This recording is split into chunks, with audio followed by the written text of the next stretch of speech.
Hey there, and welcome to the Innovative Mindset Podcast. I'm your host, Isolde Trachtenberg.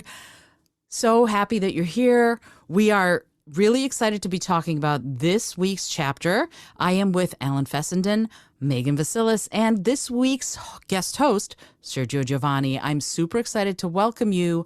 I'm thrilled for a number of different reasons, in part because we were just talking about this before we started recording, and it was that no one's ever really done this before. No one has podcasted in group format this entire book. And it's been seminal for so many people, and so many people have wanted to do the book, that it's really exciting for all of us to be doing something no one's ever done so that we can hopefully help you unlock and unleash your inner creative genius as well. So here I am, as I said, with Alan, Megan, and Sergio. Welcome. Hi. Thanks, Isolde. Hey, Isolde. Hey, everyone. So here's the thing. First of all, I'm super excited once again because I love, as you know, to talk. Can you tell I used to have a public speaking phobia? Ha ha ha. But I am not the host this week. This week, Sergio has graciously agreed to host the podcast and to lead the discussion, to facilitate the discussion on this week's chapter, which is Recovering a Sense of Connection. And without further ado, I give you Sergio Giovanni. Thank you so much, Isolde. Thank you to the crew for allowing me the opportunity to host this week's episode. And thank you, listener, for joining us tonight. And yeah, as Isolde said earlier, this week is week number 7 of The Artist Way, and we're going to be talking about recovering a sense of connection. But before we go into that, I would love to ask everyone how their weeks were. And I wanted to know if you did your morning pages. And more so, I want to know how you feel about your morning pages. We're halfway through the process, or the course, if you will. So I wanted to know if your morning pages has affected you as an artist, or even general life. And I would like to ask the same of your artist date, if that's okay for you to share.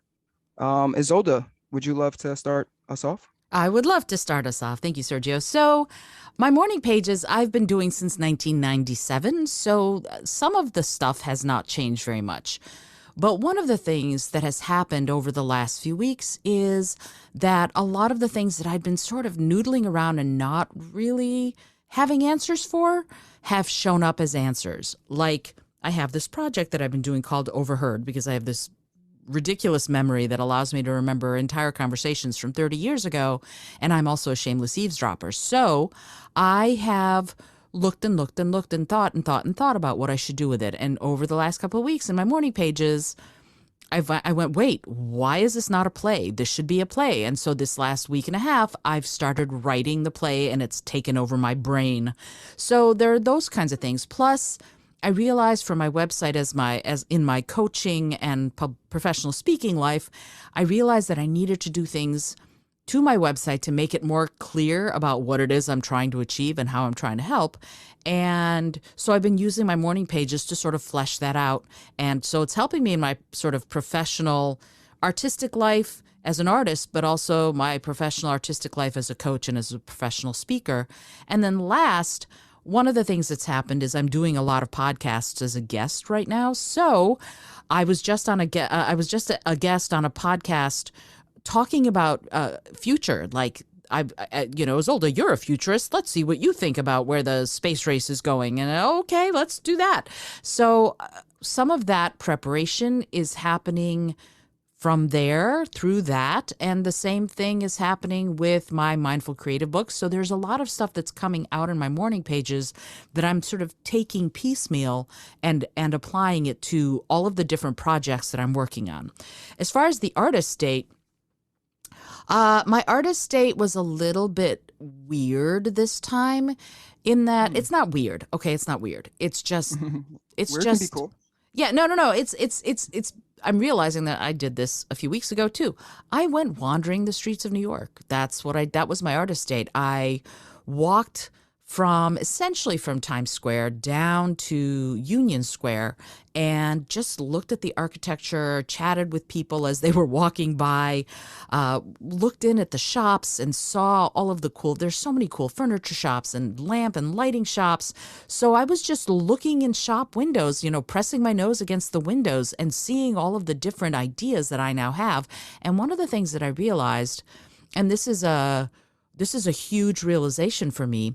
My whole life, I have loved Art Nouveau. I love Art Nouveau. I love Art Nouveau. And I recently realized that I actually love Art Deco, which I used to poo-poo. So walking through this art estate and seeing all of the really cool deco buildings and deco, pieces of furniture and lighting fixtures and all that, I went, wow, I actually like this. No, wait, I love this. And it was a huge revelation for me because I'd always been firmly in the Impressionist, Art Nouveau, art sort of flower and nature stuff, but I realized that clean lines really matter to me.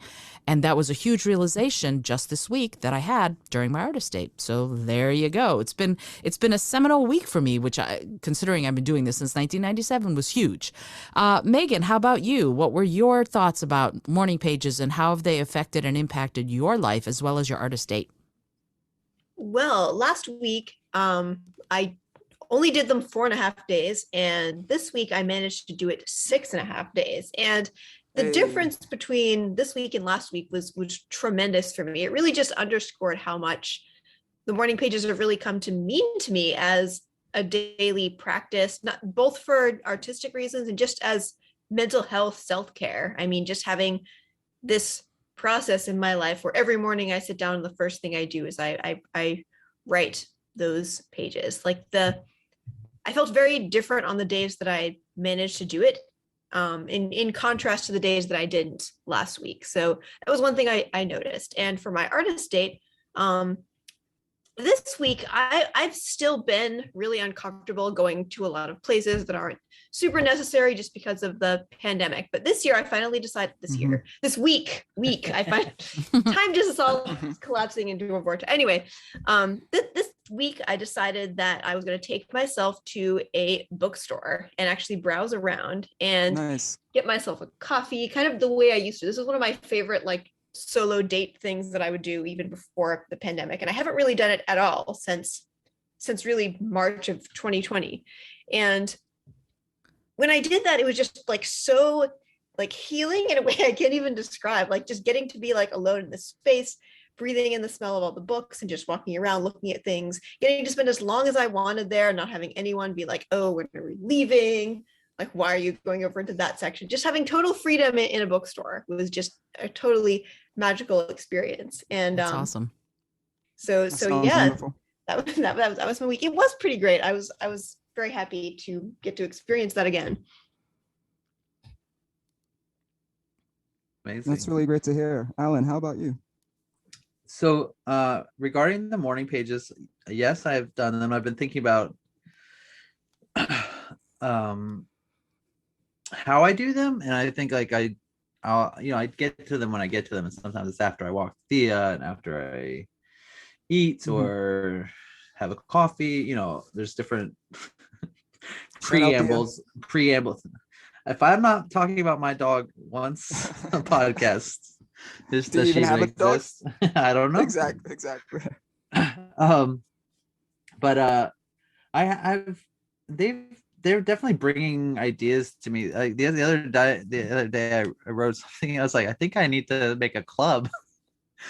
And I've never wanted to start a club, and not sure that I do now, but I had this great idea. I was like, oh, this would be a great club name. And if you're a club starter, the name of the club would be Fairy Dust. So you're welcome. I was like, I just need a place that's really cool and chill and inviting and welcoming to everybody.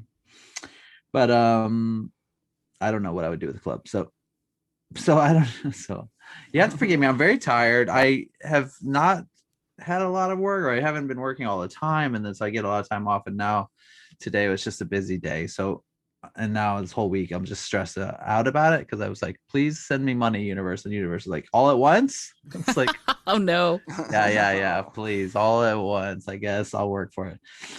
So, in fact, I was offered, a non-disclosed sum of money to keep working tonight, and I was like, no, I have a thing to do. I have to go do my commitment to you guys, and it's the most Yay. important thing I'm doing right now because it's. We appreciate you. I find it so helpful to me, and this is quality time, and so I don't want to sell it. So, for not to sell it to not do it. That's awesome, or- by the way, yeah. that you're investing in your own artistic creative journey, but also being here with us. So thank you. Absolutely, it's for you and it's for me, and I was just like, what good am I going to be? I wouldn't even be useful to this guy, so I gotta go try to be useful to you guys. And I couldn't stay any longer. I stayed as long as I could. But I am meandering now. The artist date. I'll skip to the artist date. That's what my mouth wants to talk about. So I waited too long to go see the Dewar exhibit. Forgive me.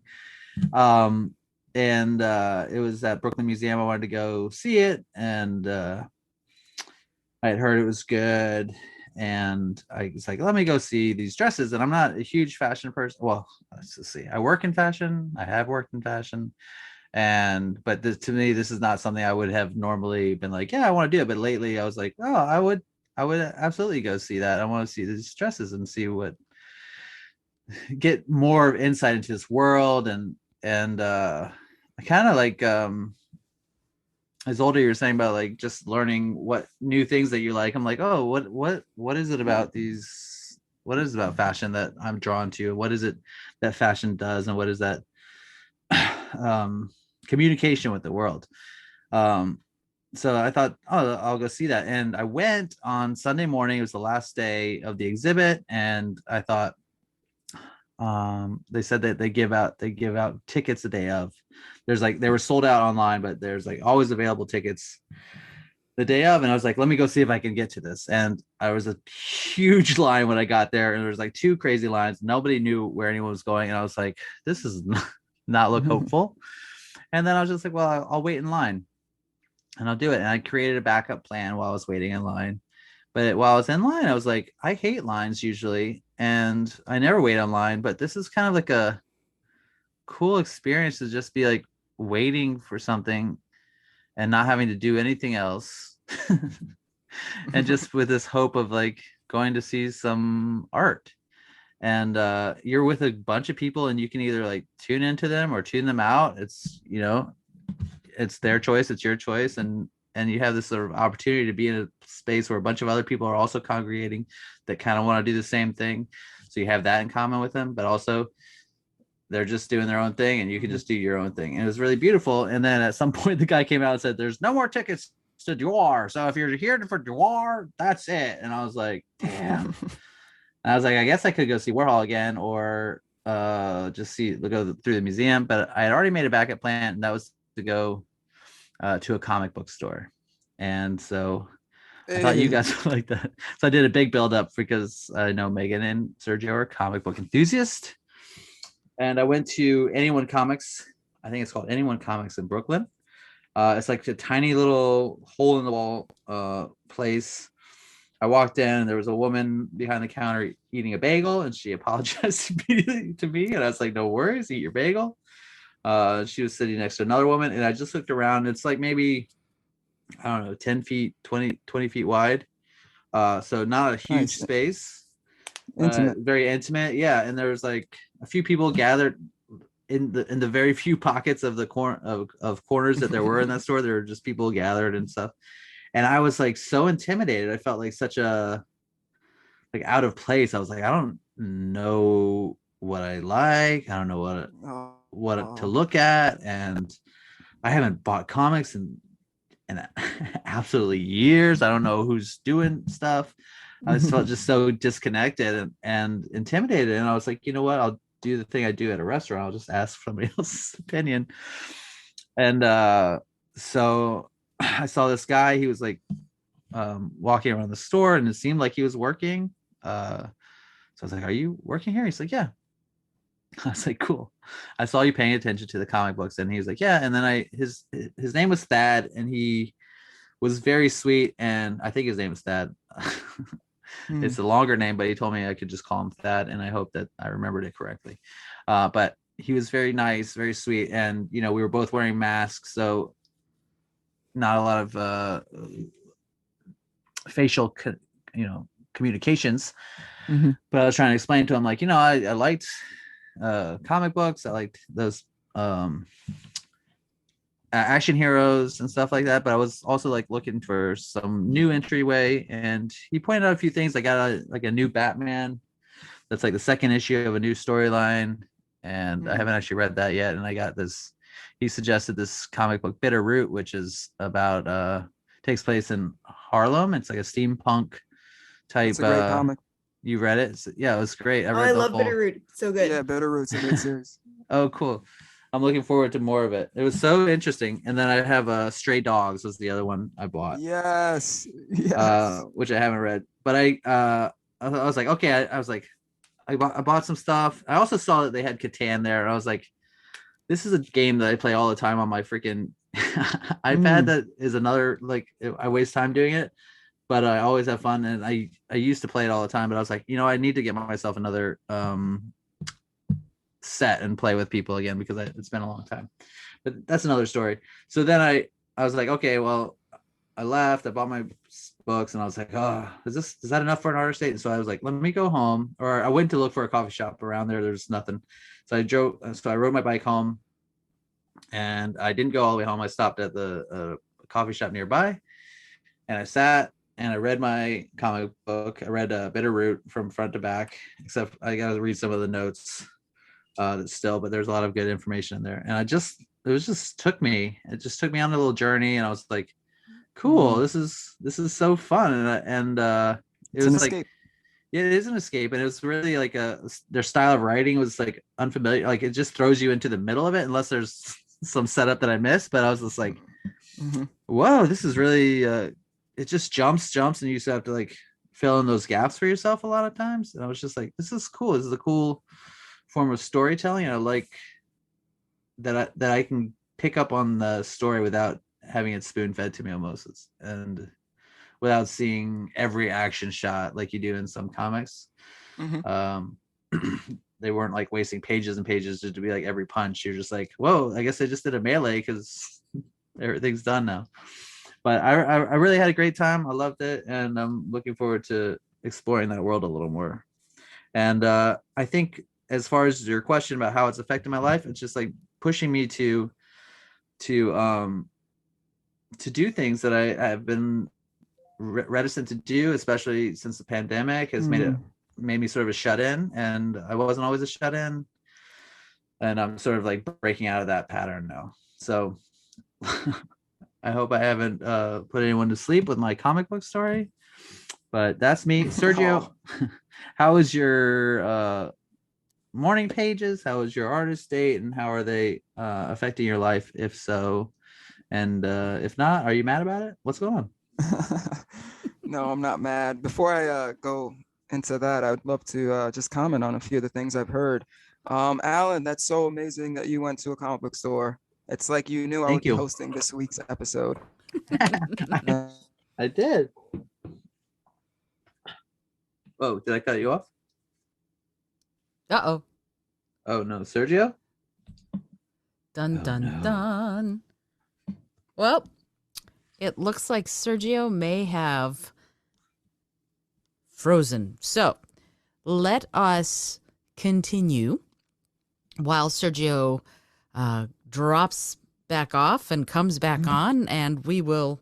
Sergio, if you hear this, go ahead and come on back when you're ready. You know this podcast is never edited, so I really, even when Al Petaway, who's a Grammy Award-winning guitarist, when his dog was in the studio with him when he was doing his interview with me, and the dog threw up, Al was like, "You're not going to put that in the episode, are you?" "Oh, yes, I am, and yes, it's there." So let us continue on. You know what's interesting to me about about this week is that some of this is connection with others, some of this is connection with yourself. And so let's chat about that if we would, right? For me, some of what this is, some of what this chapter is that it is sort of realizing that we have to get past our censor. And I'm not gonna bring up God, but I am gonna talk about the fact that I feel like this is our subconscious, that is what we're tapping into. And so when you're looking at Alan and Megan, and obviously when Sergio comes back, we'll be chatting with him. When you're thinking about that connection, oh, and there's Sergio. Ha ha ha! Look at that.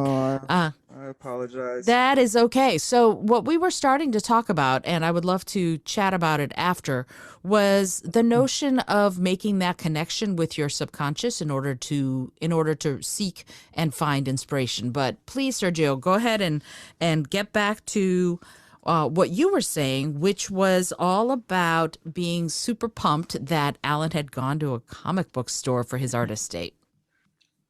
Yeah, sorry about that. Thank you. Yeah, I was just really glad to hear that he was able to do that. And again, I don't know if this cut off, but I'm sorry. Go ahead, Alan. Oh, I was just gonna say it did give me a little bit of joy knowing that you and Megan would particularly like that. I don't know. I was like, oh, Megan and Sergio will like this, and I knew you would specifically, so it made me more eager to go do it. Yeah. Oh, That's really we sweet. welcome you into our comic book fold, Alan. Thank you. Yes, that's really sweet, and I really appreciate that. That warms my heart. And I said this before, I don't know if I cut off, but it's almost like you knew I was hosting this week's episode with that plan B for the artist date. I really hope you enjoy it. Stray Dogs is amazing. Batman. I'm looking forward to it. Yeah. Batman is usually a fun time as well. And yeah, I really like that. Speaking of joining a comic book club, I like that you thought of this other club that you wanted to start, the Fairy Dust Club. And maybe it can be like an artist collective with like open mic nights and, kind of just sharing work and maybe collaborating on things. That would be awesome. I would be super interested in that. And thank you again for coming tonight and turning down the extra cash at work, not selling it out, as you said. That's very punk rock. I love that. Thanks. John Megan, Tapper would yell at me. Forget I said John anything. Tapper. Sorry, forget it. Abandoned ship. Forgotten. Shout out Thad too, who helped you at the comic shop. Yes, thank you, Thad. Megan, earlier you were talking about your morning pages and how they were providing self-care.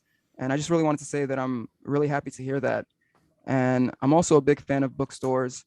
So that sounds like a really awesome artist date. And it also sounds to me like the artist date is providing self-care as well.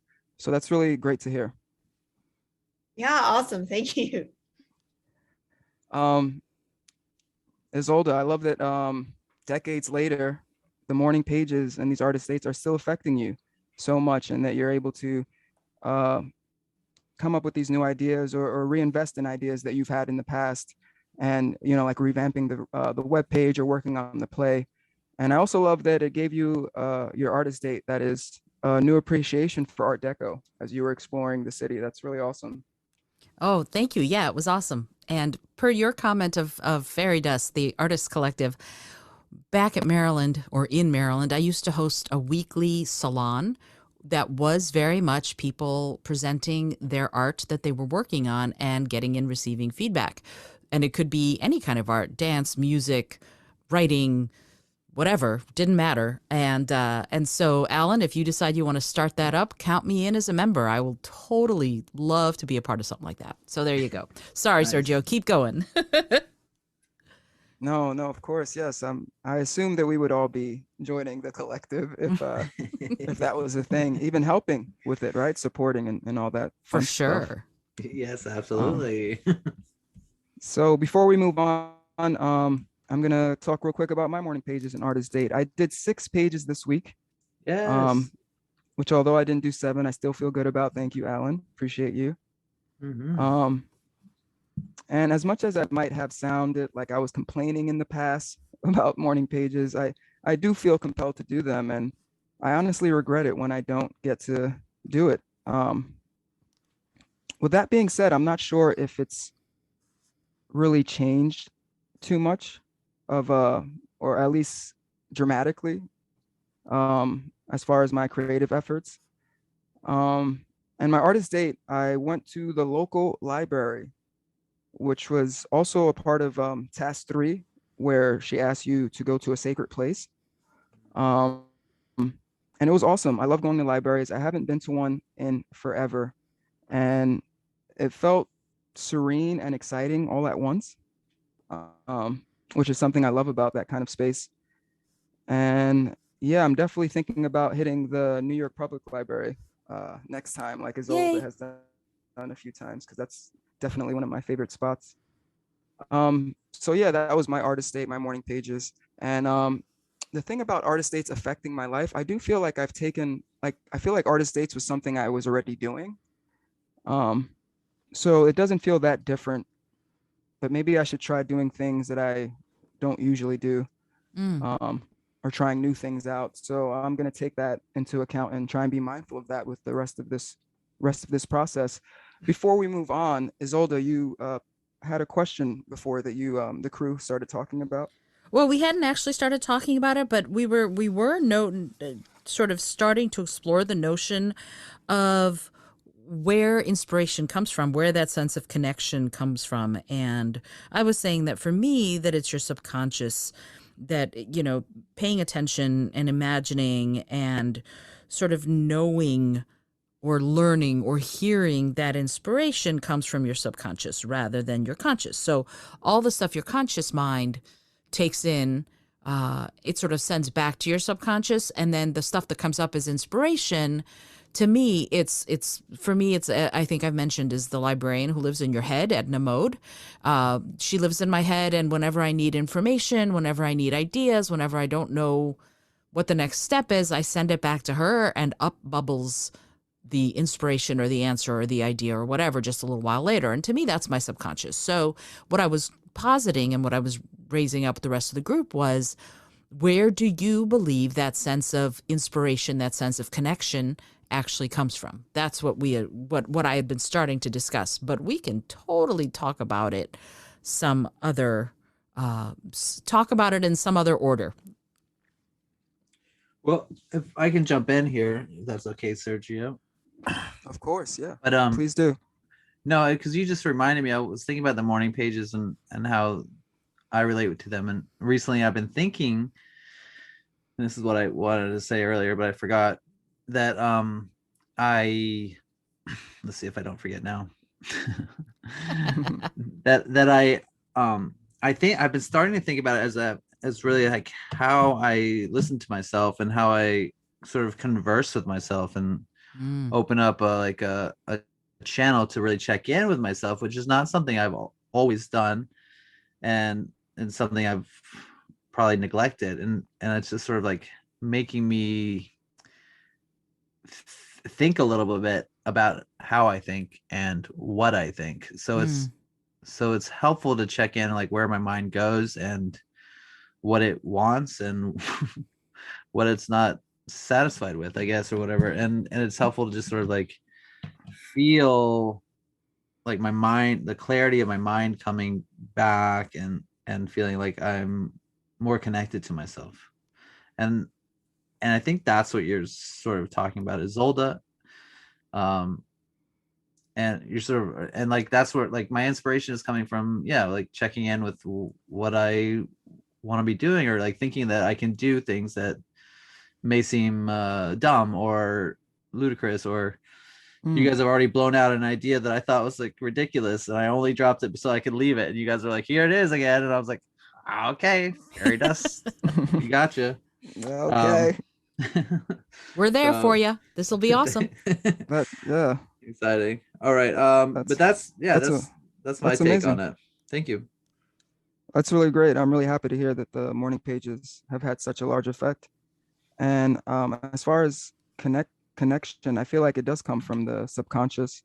And also from the things I'm influenced by.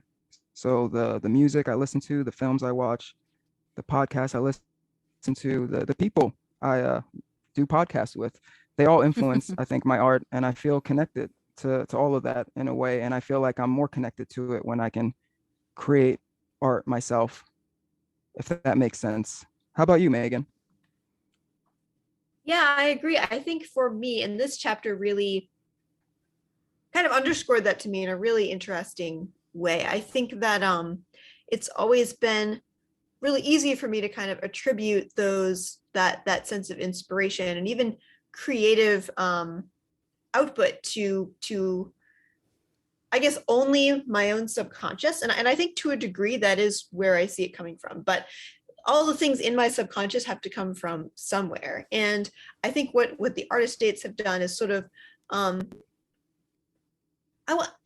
legitimize isn't the right word, but it's sort of like made that process of bringing in other influences, other ideas, bringing that stuff into my subconscious work and kind of percolate and then eventually become art, made that more of a process.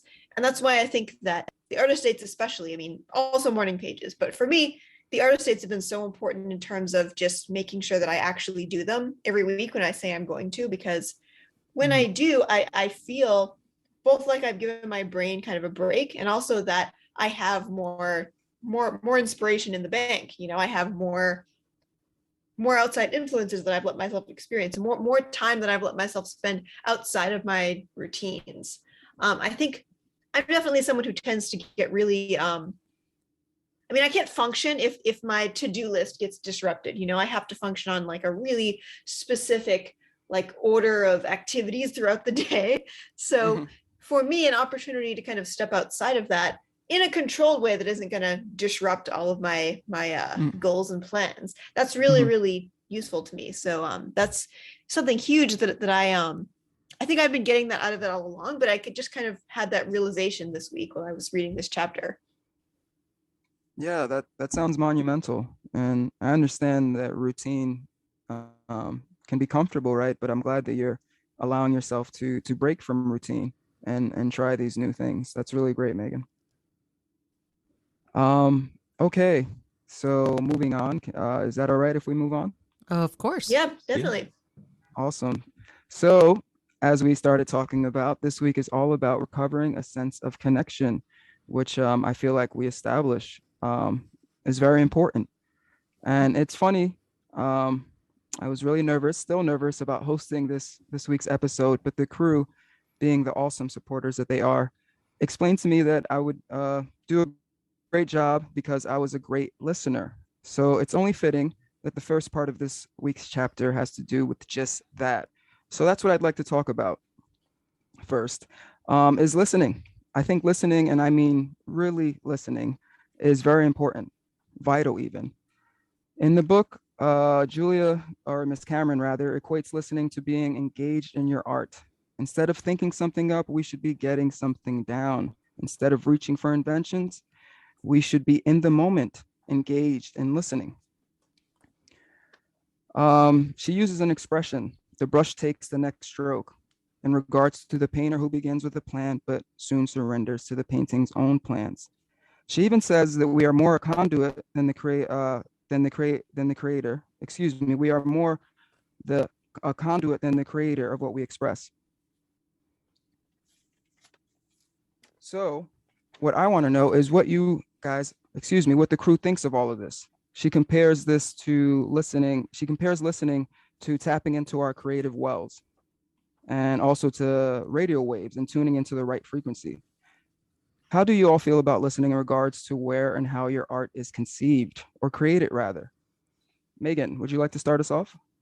Yeah, definitely. I felt so called out by this chapter. Really, like as the resident perfectionist of the crew, I felt like she was writing this section directly to me specifically, like how all the stuff she said about how this is all an excuse to not actually get it down and to not take responsibility for making it happen and to be so in your head about it. That's been like the story of my creative life. And I do think that over these past few weeks that we've been working through it, I have started to I wouldn't say I'm past that because it's obviously a really huge issue that I'm working through now, but I have started to become more aware of it. And that awareness has let me really, really pay attention when I'm writing. Like right now, I'm rough drafting a novel. And I'm noticing now every time I stop writing, what is going through my head. And it's always something like, well, this isn't good enough. This is just going to be crap. I'm going to have to throw out later. And I mean, that's the process. It's literally the process of writing that I'm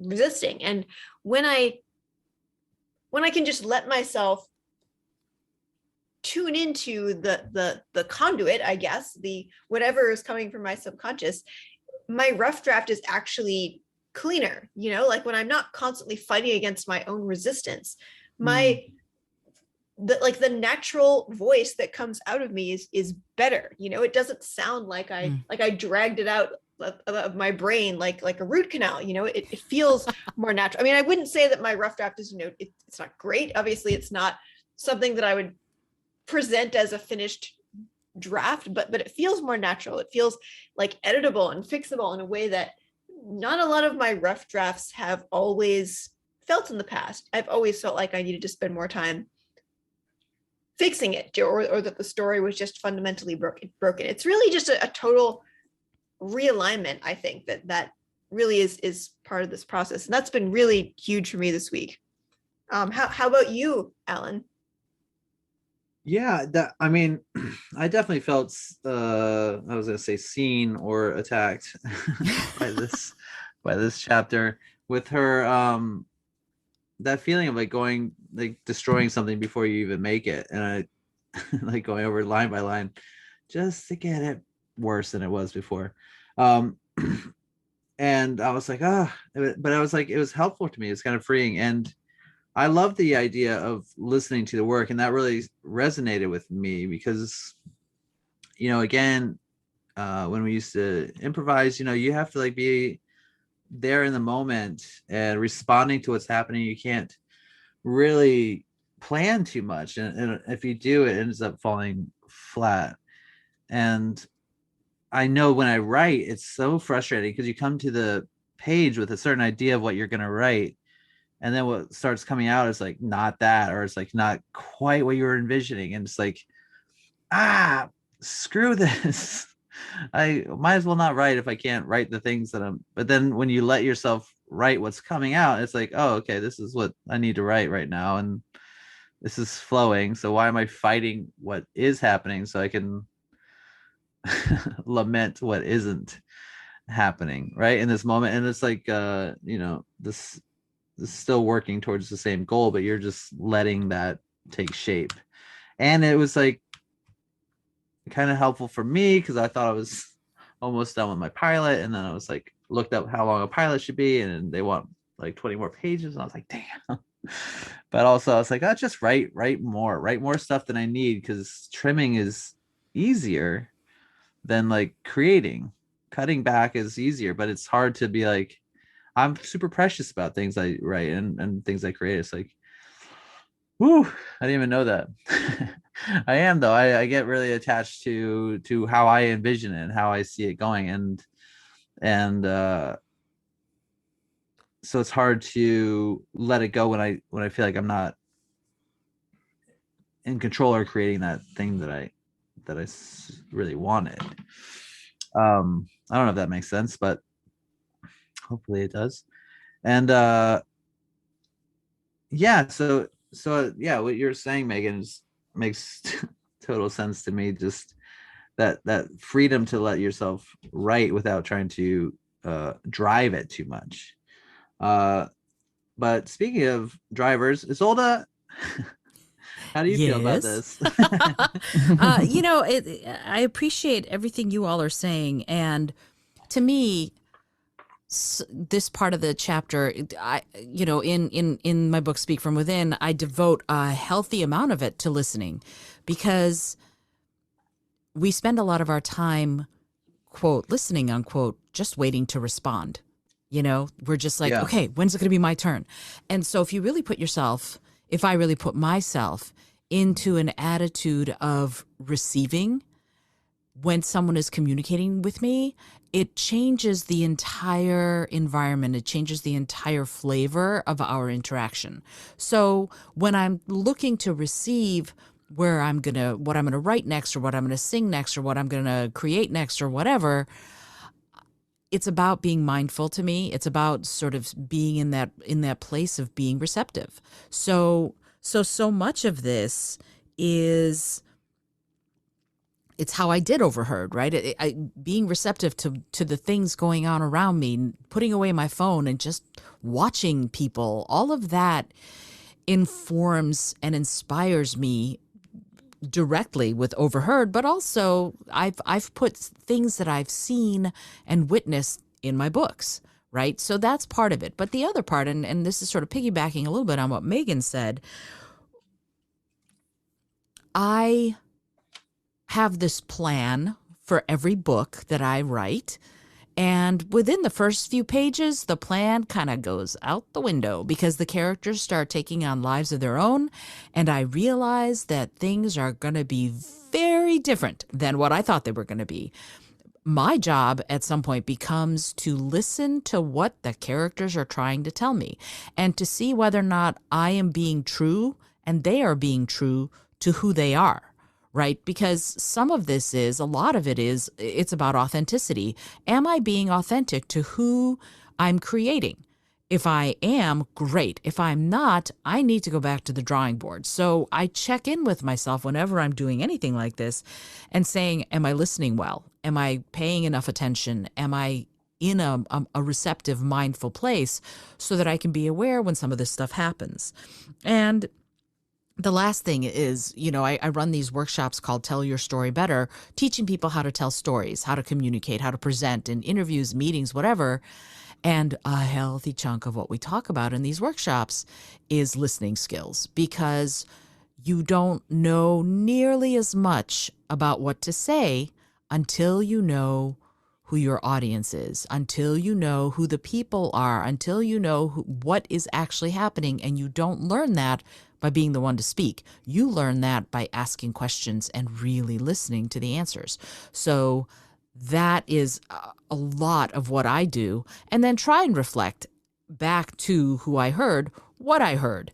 And Sergio, you are just the reigning monarch of this, because you are so very good at reflective listening and being able to take in what you've heard, what you've listened to, and really reflect it back to people. But having said that, I'd love to know what your thoughts are on the very question that you asked. Thank you so much, Isolde, for saying that. And I really love the importance that everyone is putting on listening.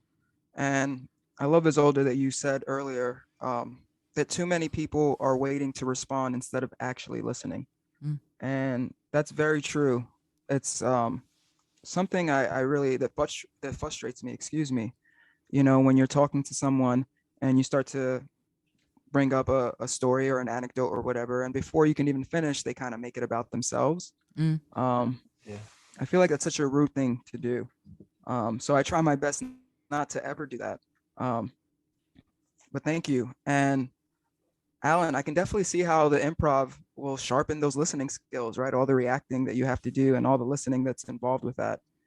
And I also wanted to say that I can understand your attachment to your art, right? Because it's a part of you. Mm-hmm. Yeah. And it sounds like you're aware of that. And I think Megan was talking about having this sense of awareness and how powerful that can be. And that she's now able to be a little more lax, if you will, with her rough drafts. Which is really great. I'm happy to hear that, because I know how difficult that can be. Yeah, that's amazing. So as far as how I feel about this, when it comes to listening, right? Listening to the subconscious, in creative regard, I feel like this reminds me of a muse. The idea of it, this notion. And with that being said, I do feel like I've had moments where I've created something like a song or, a poem or something like that, that just came out of nowhere, that I'm not really sure, if I had the idea for it. And I feel like that's always a great thing, but it hasn't always been the case. There have been times where I've, thought about what I was creating, or it was premeditated, something that gestated in my head for a while before I actually started to work on it.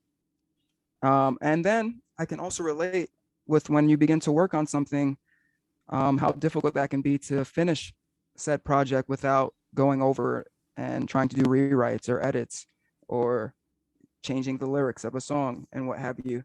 And I feel like that's a perfect segue for the next topic I wanted to talk about, which is the next thing in the book that Ms. Cameron talks about, and it's perfectionism and risk.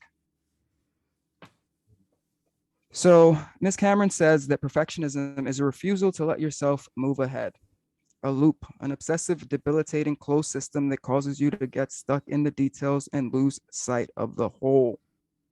She conveys that this hinders our creative freedom and imagination, and even quotes the great Miles Davis with, "Do not fear mistakes, there are none," which I can't help but think of another quote by another legend, which goes, "Do or do not, there is no try." She goes on to say that because of this, we are less inclined to take risk. We don't want to look like an idiot, and because of our obsession with perfection, we don't compare our student films to George Lucas's student films. Instead, we compare them to Star Wars. She goes on to say that when taking risks, we meet and complete challenges, which can create this self-empowerment that will have a ripple effect in your other activities and efforts. So what I wanted to ask was how you felt about this section. Can you relate? I feel like Megan can a little bit. Do you feel you're a perfectionist? And does that stop you from taking risk? Alan, would you mind starting us off? Yeah, I don't mind. I'll talk about it. I wouldn't go around saying, "Oh, I'm a perfectionist," but I do like things just so, apparently, and I think I'm starting to learn that. But I also have known that I'm a procrastinator, and I think that has a lot to do with me wanting to get it right the first time.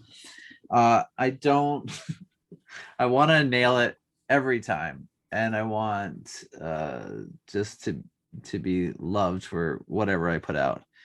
And I did this chapter, and then so last night, as I do the night before our meetings, I tried to go through all the tasks, and I was looking at the mantra one, and I was like, well, I don't have watercolors. She says to make this mantra, and she says it's obviously I learned it very well. Treating myself like a precious object will make me strong. Treating myself like a precious object will make me strong. This is a mantra she says for us to adapt. And then she says, paint it and put it somewhere so you can remember it. And so I was like, well, let me do some color pencils. And I was like, I don't know I'm just going to write it. I don't have good handwriting. I'm just going to have fun with it. And sometimes I just do this, and I really like what I create, and it's just silly. And I'm just like, and I really listen to what I'm doing, and try to follow it along. And normally I produce something that's tolerable or I enjoy. And it's like, well, I don't normally color, so it's fine. And I just kept going over it with different colors, writing the thing and just shading and stuff like that. And I tried to write like in cursive, but I haven't written cursive in a while. So I had to fix the K. So I just put a big solid K on it. It is the ugliest thing I've ever done. And I was so disappointed at the end of it. And I was like, you know what, I'm sure Alan? it's beautiful. I will fight you on that. No, listen, I love praise of all sorts, false and positive. But this is It's subjective. I can like it. well, okay, so halfway through it, I realized that I had written special over and over, and it was precious. So then I wrote over that precious really large. If I treat myself like a precious over the special. So I had fun I thought with you were it. gonna do It a was, Gollum voice. my precious. I don't know. Thank you. Yes. Hi, my precious. but yeah, it's in my cabinet right now. But I was like, okay, but I was like relieved that I could just throw it away and make another one or do something better, and I wasn't attached to it. I was like, I don't have to love everything. I can make bad stuff, and I have done, and it's good to let it go.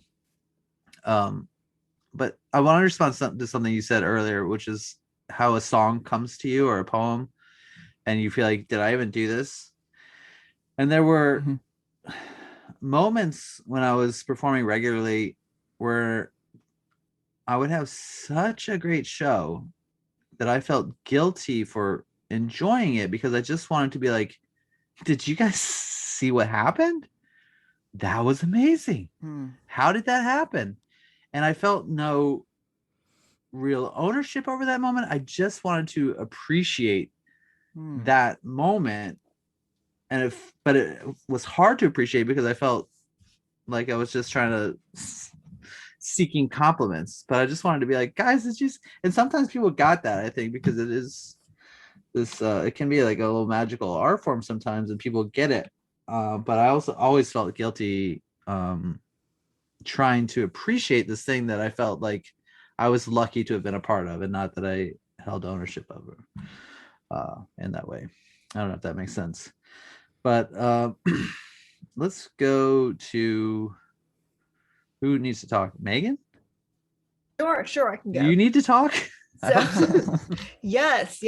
So that quote of Julia Cameron's, where she says, treating yourself like a precious object. Oh gosh, That's right. It's precious. I'm suddenly blanking on it. Yeah.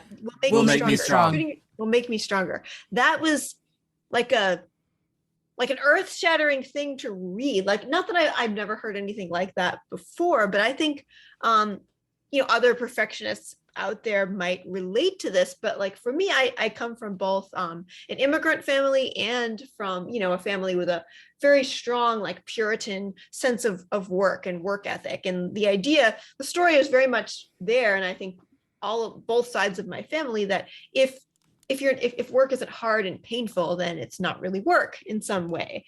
And that if work is painful in some way, then that's virtuous, and you're adding something to the world if you're toiling in some way. And so I think for me, as I was growing up, especially, that feeling really translated into this really kind of toxic idea that I had to punish myself almost, even with my creative work, if I wasn't measuring up to my own standards, or that I had to hold myself to these ridiculously high standards, or this ridiculously high standard of work. And I think it's really led to definitely situations where I've been really, really burned out in the past, in a lot of different ways. And kind of like the journey towards rewriting that story for me has been sort of learning to accept this idea that it doesn't have to be that way. That there can be another story around all the work I'm doing, both creative work and other work. And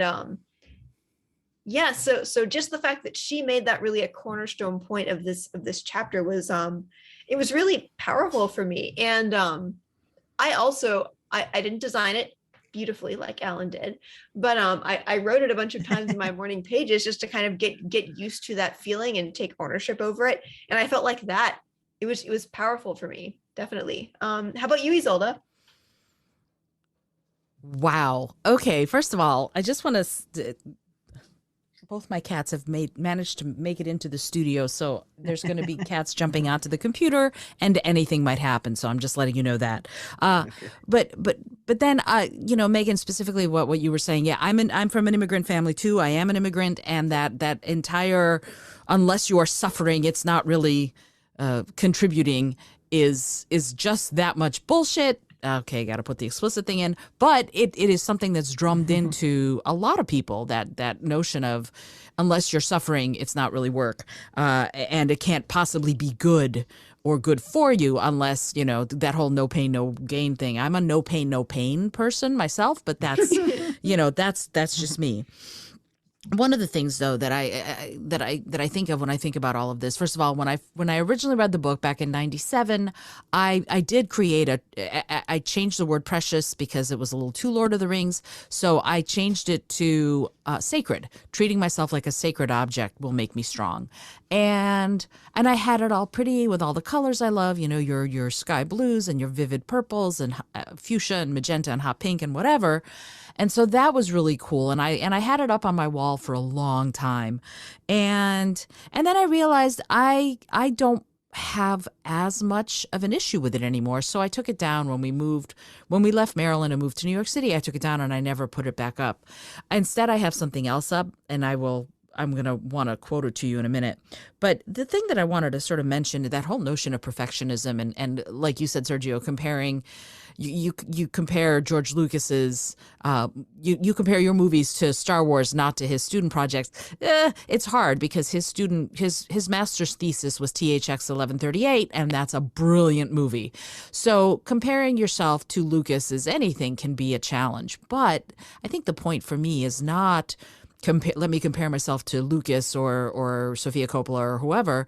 I think the point for me is to really have commitment to my vision, right? So it's not about what did someone else do. I'm never going to be Jonathan Larson or Lin-Manuel Miranda or whoever. I'm never going to be them. And the thing is, they're never going to be me, right? So because no one can tell my story but me, no one has my experience. And I feel like this is a gong I've been banging for all of these weeks. I owe it to myself to tell the story that I want to tell in the best way I can tell it. So I understand procrastination. I get it. I also know that I feel keenly right now, because I've had many friends pass in just the last year. I keenly feel that there's not a moment to waste. I want to put out as much creative stuff as I possibly can. And the only way I can do that is to stay true to my vision of what I want to create. And if it's successful commercially, great. And if it's not, then I know I did it. I know I tried it. And so there's something very important about that to me that I'm very happy about. And that might not be where anybody else is. And if you're not there, that's totally cool. Again, we all have to remember that we have to be where we are. I say this to my coaching clients all the time. Being pissed that you haven't achieved something is like being 60 miles into a 100-mile trip and being mad at yourself that you haven't arrived yet. Well, you're on your way. You've got 40 miles to go or whatever. You have to give yourself that credit that you're in process, and being pissed that you haven't gotten there yet logically doesn't make sense because you're in the middle. So there's something of that. But I want to read this. This is the thing that I now have up on my wall, not the whole treating myself like a sacred object thing, but if it's okay with you all, I want to read this thing that I have. Yeah, please. Please. Cool. It's on my desk, and I like it so much I laminated it. So here are the things. It's a few sentences. 1, are you doing your best right now? 2, focus on what matters. 3, make marvelous mistakes. 4, when you're done, be done. 5, tell yourself the truth! ! 6, let go of regret. I love that. Thank you. I'm not done. I'm sorry. That's okay. That's okay. So number 6 is let go of regret. Number 7, shit happens. Control how you respond to it. 8, you are the boss of your life. And 9, be curious. So those are the sort of things that I live by. It's not so much treating myself in any one way. It's more, I am the boss here. I am the boss of my life. And I have to control my responses, be curious, and be honest with myself. And if I am, and I keep pressing forward, I'm going to be where I'm supposed to be one way or the other. So that's my thought on it. Sergio, what about you? What are your thoughts on the very question that you asked? That's awesome. I really love that list. And I'm going to have to ask if you can maybe send us that list. I wish I Sure, was of writing course. them down as you were saying them. But No problem. That's a great list. I'm a big fan of lists, and I would love to have that to read to myself. I also love that you don't compare yourself, and that you make it a point to commit to just being yourself. Yeah, That's, everybody else is taken. So yeah, might as well be yourself. Mhm. Definitely. Yes, exactly. And Megan, I'm sorry to hear about, how stressful that must have been um, with your family and how they, the kind of things that they prioritize as far as work, having to feel like work, right? I feel like it's the opposite now, though. When people usually think of a successful job, it's typically like work shouldn't feel like work. If you're working and it doesn't feel like that, then you're having a good time. Then that's amazing. Then you have a great job. Um, and I also wanted to say, Alan, I really appreciate the Gollum impression. It's really, really cool. And I know this is easier said than done, but do not feel guilty for your art and for performing well. Oh, I didn't feel guilty. I just wanted to be able to appreciate it from the outside. Yeah, well, I Oh, maybe I appreciate. did feel guilty. I don't know. Yeah, no, you mentioned feeling guilty, but it's fine. I know you're just talking about, just appreciating it. Oh yeah, Um, yeah.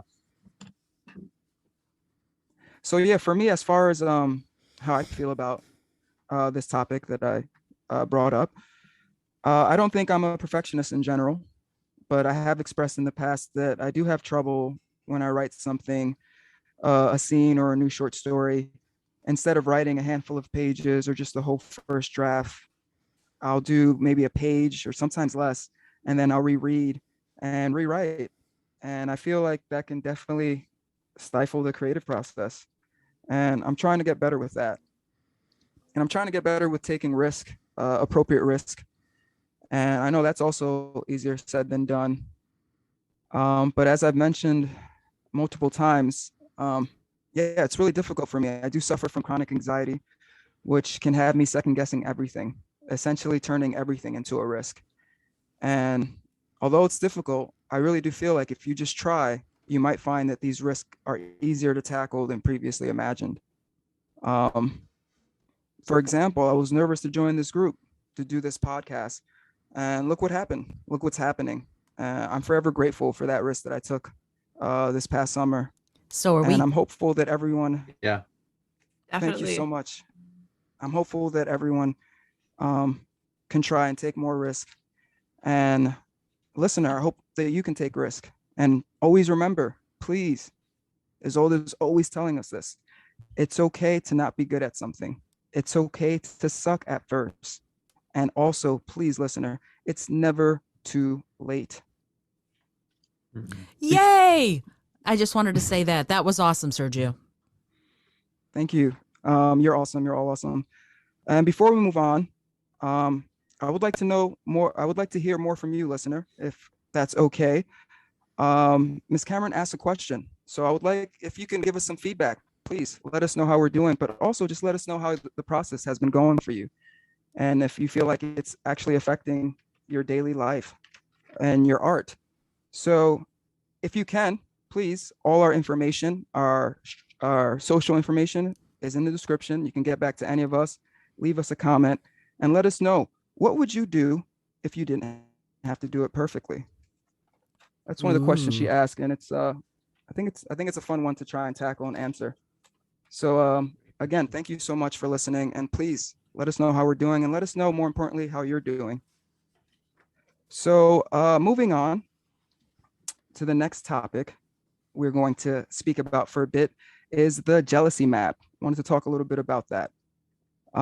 Ms. Cameron says that her jealousy was a mask for her fear of doing something she really wanted to, but was not yet brave enough to take action. She gives an example of being a harsh critic of playwrights until she actually wrote her own play. And she says that jealousy is always a mask for fear. So what I want to know is if you agree. Do you feel that jealousy produces tunnel vision and narrows our ability to see things in perspective? Have you ever been someone's crazy maker? Have you blocked another artist that you were jealous of? And finally, just how did you feel about this jealousy map exercise overall? Isolde, would you mind starting? Oh, yeah. Yes, I would. In fact, no. Absolutely. Sure. Of course, I have been jealous. Absolutely. I have been fiercely jealous of people who I thought had different or better opportunities than I have. And I had to get over myself, right? There were times when applying to college out of high school, I couldn't get the financial aid I needed to get in order to go to school, in part because my father was a millionaire, but he was an asshole and refused to pay for college. So I saw other people getting scholarships and getting grants, and because of who he was, I felt fiercely jealous of those people because I knew I was going to have to work 3 jobs. Oh well, get over yourself, go get a job. That was what I ended up having to do. But the other part of it is, jealousy for me is more, it's a reflection of me than it is a reflection on anybody else's anything, right? If I want something someone else has, taking it from them is a hollow victory. So that's never what I focus on now. What I focus on is, what can I do? What can my version of this be? And that's how I deal with, and I don't even look at it as jealousy. I look at it as sort of wistfulness, like, oh, look at this really cool thing this person did. And I kind of go, wow, that's amazing. Good for them. And what can I do? And immediately I've sort of trained myself to go to that place of, what is my contribution here? What can I do to make the world a better place in this way? It doesn't have to be, and it can't be the same as this other person did. My job is to be present and accounted for and try to do it from my perspective, tell my story in whatever, whether I'm creating an art piece or painting or I don't know, music or writing a book or whatever. It's got to be from my perspective. So that's part of where jealousy has sort of gone for me, because it's pretty easy to get pissed at someone else's accomplishment, but it's absolutely not a positive gain, if you will, because you've just spent a lot of energy being pissed when you could have taken that very energy and used it to improve something else, to create something, to make the world better, to help someone else feel better, to whatever. You could have used that energy in a positive way that would have lifted up and elevated the whole world. And instead, you used it to be pissed at someone doing something you hadn't thought of. You know, like this happens a lot. Gary Vaynerchuk talks about this. He's like, yeah, I hear from people all the time, you know, that person who had that idea for Uber? Well, I had that idea 15 years ago. And Vaynerchuk is like, well, why didn't you do it? But, right? So that's the thing. It's like, wait a minute. If you have the idea, run with it. If somebody else comes out with it first, you're going to have to take the lumps and go, okay, they did it first. I'm going to go reach into my well of inspiration and come up with something else. And that's how I look at all of that stuff now, is sort of, my job is to be aware and present for my inspiration, and comparing myself to anybody else's anything it's a fool's game, and not in the positive Shakespearean fool version, but just like I would be an idiot to compare myself to anyone else's accomplishment, because all that's doing is wasting energy that I could invest in something much more positive and hopefully creative and affirming. So that's how I feel about it. Alan, what about you? What are your thoughts? Well, thanks for making me aware of this exercise that I totally skipped over. First off, no, I didn't read it, and I was like, oh, I'll get back to that. And I never did. I was like, what? But I mean, you make great points, Isolde, that it's not necessarily the most fruitful activity, and I think when you're around people who are doing stuff and you're not doing stuff, it definitely puts you in a position of like, well, why aren't I doing stuff? And when I was, again, in the improv world, you would see people get opportunities that you didn't. You could see people be invited to do stuff. It always made you feel like, well, what's and I was doing a lot of stuff too. I was creating opportunities for people, and I was making shows and doing my own shows, and I had a lot of opportunities, and then I would always feel left out when I wasn't invited to do more. And I was probably overstressed. So I don't know why I needed that. I was thinking like, I should have just been like super supportive of the people who were getting those opportunities. but I think it felt to me a little bit more like not being in the in crowd or something like that, being uh anyway, poor me. Excluded. Excluded, yeah. Poor me, sorry, so sorry. But what I realize now is when I have jealousy of people now, it's more like it's pointing me towards what I want in my life or what I want to be doing, and it's letting me know like, hey, this is somewhere you want to focus, and this is a person that has done it. So and now I'm thinking, oh, so that's a sort of like a marker of like, let's find out how that person did it. Let's see what their trail of progress was, and I think that's the most important thing we can do is like support those people, because everyone's one step away from the next thing that they really need to do to get to the next step, to the next step, to the next step, right? Everyone's in a journey, and sometimes you see like, oh, this person has they're on a house team, they must have it all. That person pays to go to rehearsals, to get a coach, and has teammates that argue every rehearsal about what they're going to do and don't do whatever it is, like, and then somebody else is doing something better. But I think we just need to be like, yeah, everyone can use that support, so it's better to offer support than to look at them with jealousy, or to be like, that person doesn't deserve it.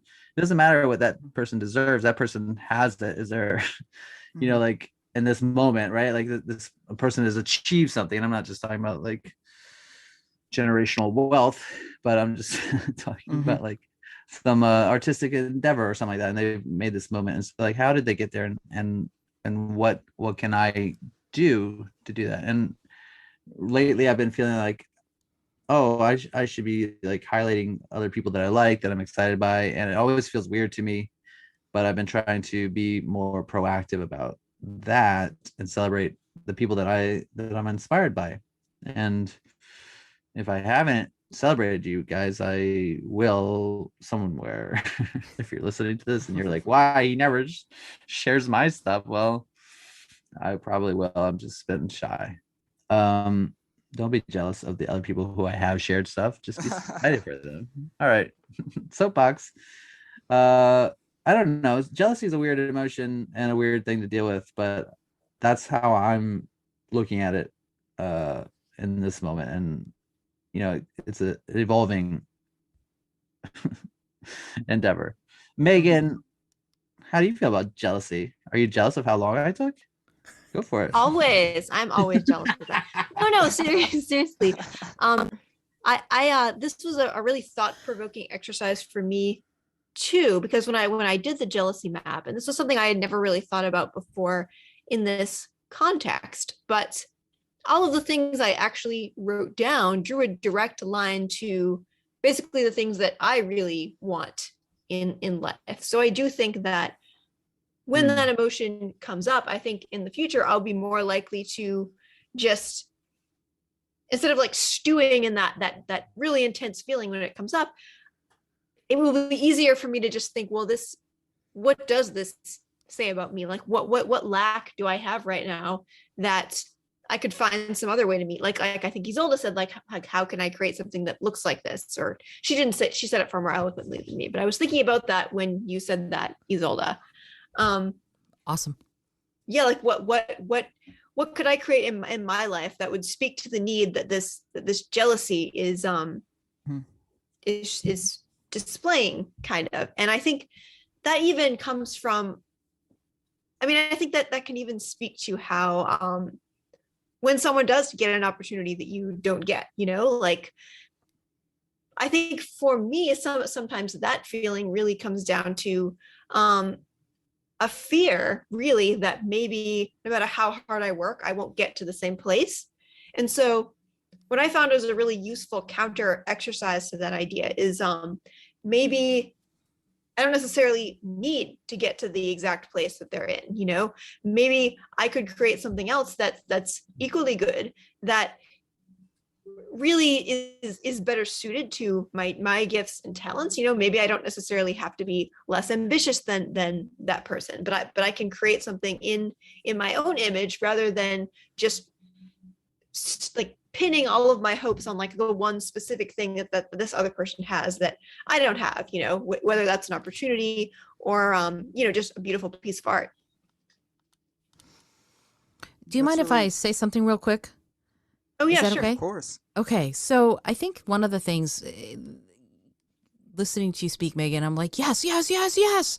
And the reason I was agreeing so strongly in my head to what you were saying is because I really believe that every emotion that we have, whether it's positive, negative, whatever, it's trying to give us information, right? It's trying to tell us something about our own experience of being alive. If you feel hurt, there's a reason you feel hurt. What is that reason? If you feel jealous, there's a reason you feel jealous. What is that reason?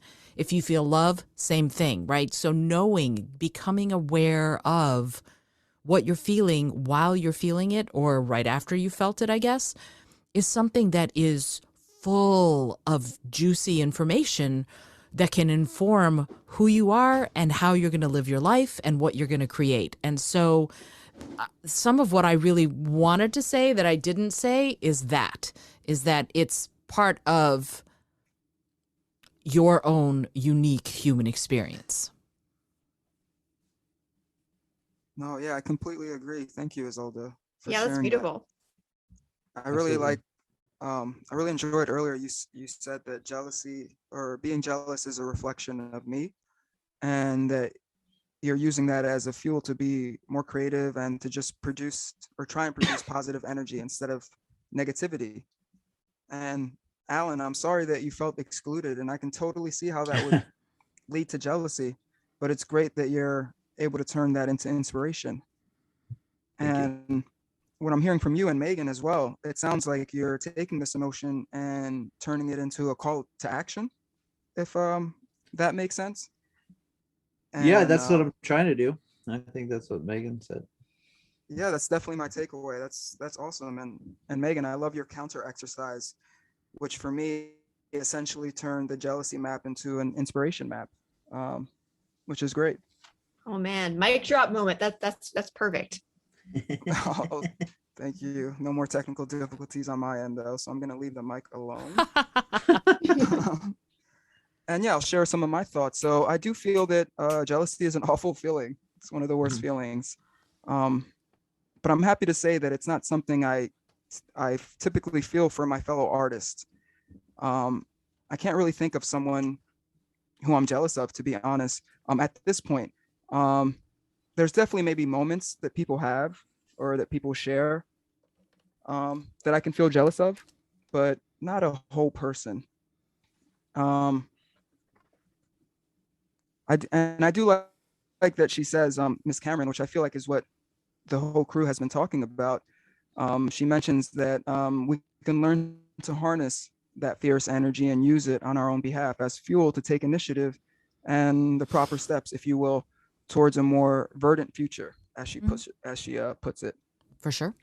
And that's definitely my takeaway from what you're saying. So I think that's beautiful that we're all able to, or you're all able to take jealousy and turn it around and make it this really positive thing and motivational thing, which is awesome, because I know that can be hard as an artist to have motivation. So if you can take something, an ugly feeling like jealousy and turn it into something that will get you motivated to work harder or to just have more fun or what have you, I think that's a beautiful thing. Absolutely. So before there's just a few more things I wanted to go over before we close out. But before we do that, I wanted to ask if anyone had anything to say about the archaeology exercise. If not, we can totally move towards my final questions, but I just wasn't sure if anyone else maybe wanted to touch on the archaeology exercise section of the book.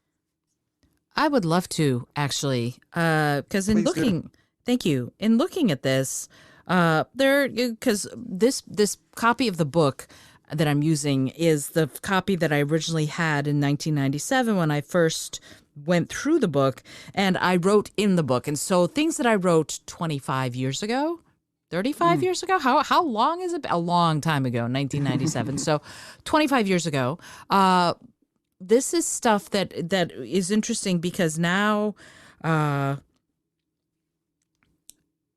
do I put this? Well, I'll start. She says, complete these phrases. And she goes, as a kid, I missed the chance to, and in the little blank area, I wrote take dance/voice lessons.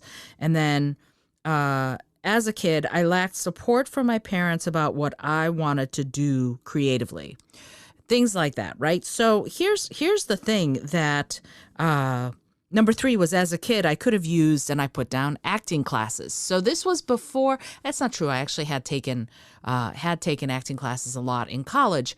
But the thing for me was, how do I put this? The thing that kept popping into my mind when I was doing the exercise this time was, it's never too late. It's never too late. It's never too late. So I missed the chance. Yes, I missed the chance to have singing and dancing lessons when I was a kid, no question. But I went ahead and took dance classes as an adult. I'm never going to be a ballerina. That's okay. I would have never wanted to be a ballerina with how much work they have to do. But I got singing classes. I teach people how to sing now. So I went even past getting singing lessons. These choices that were taken away from us when we were kids, we get to make them for ourselves as adults, right? So yes, there are certain things like being a concert violinist. Even though I had lessons, I was never going to be a concert violinist. I was never going to, even if I'd gotten singing lessons, I would never have been a mezzo-soprano at the Met, right? I would have never sung opera at the Met. And that is okay. I like being able to drink caffeine when I want to. Most singers can't who are professional opera singers, right? So these are all about priorities. And you can today, now, Google, if you're listening to this and you want to take dance lessons, Google the closest dance studio and go take some dance lessons. Even if you feel really upset and really hurt that you didn't get to do it as a 7-year-old, if you're 27, 37, 57, 87, you can still do it today. So that was, I kind of wanted to say that about this exercise, is that yes, even if you didn't get the chance to, that doesn't mean you don't have the chance to today or tomorrow. It's never too late. Exactly. That's beautiful. Al and Megan, did you have anything that you would like to mention about this archaeology exercise or what Isolde just said? Yeah, definitely. I think that the first part of the archaeology exercises were where we were going through the things we lacked, things we didn't have. That part of it didn't really tell me anything I didn't know. But when we got to acknowledging the good, that part was really useful for me, because I think when you're dredging up all this potentially negative stuff, especially about the past, it can really help to then turn around and go through the process of reframing things a little bit. Like maybe I didn't have, music lessons when I did have music. Okay, maybe I didn't have art lessons as a child, like the art lessons I wish I had, but that doesn't mean that I don't have the agency now to create that, like Isolde said. And I think it also kind of shone a light on like the areas where I'm doing a lot of work now to take a lot of agency back in terms of reframing like my creative journey, the creative story, and figuring out like what has gotten in my way in the past in terms of me and my ability to be as successful as I want to be as an artist. And just going through this process with all of you, I think has been huge. And that really came out for me. And it was as I was doing the acknowledging the good part, because I think that's huge. I mean, really the greatest gift that, at least for me as an artist, that I could give myself would be to move past those things that have been holding me back, so I can actually step into what success is going to look like for me. I won't even know what that is until I get there. So that's huge.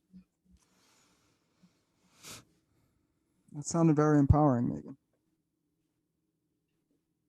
Yeah, that's amazing. I want to just piggyback on Megan's joy of like that's what I was looking at, was the sort of like the positive stock of what good we have to build on in the present. Oh, and there's more. I'm just looking at this book. Because I wrote in the book this time. That's why there was no place for me to do the jealousy exercise in the book, or not unless I got really messy. But the archaeology, I was able to do it right in the book. So I did that one. And yeah, I was just reading it. It was like made me feel good. I was like, well, I don't really love the things that I was lacking. But it's kind of interesting. It's very focused on family and friendships and stuff. And just I'll say this just because I was always upset about it. The first one, as a kid, I missed the chance to go water skiing. And I grew up in Florida, and I was grounded, and I was told that I would have plenty of opportunities to go water skiing. And I did not. Oh no.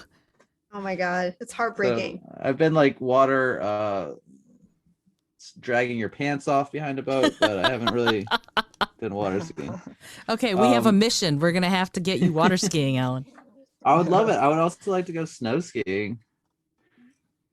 Well, Yeah. we live near mountains. That can happen. We can do like You say it, but I've yet to do it.